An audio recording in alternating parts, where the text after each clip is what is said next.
তুমি কি খাইছো আজকে? হাত নামাও। কি খাইছো মা?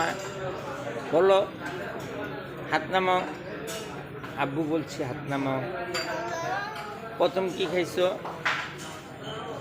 কি খাইছো বলো, বলে তো।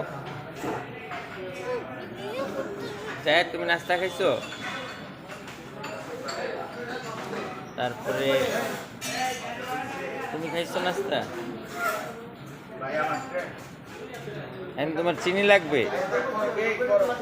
চায়ে চিনি কম হয়েছে?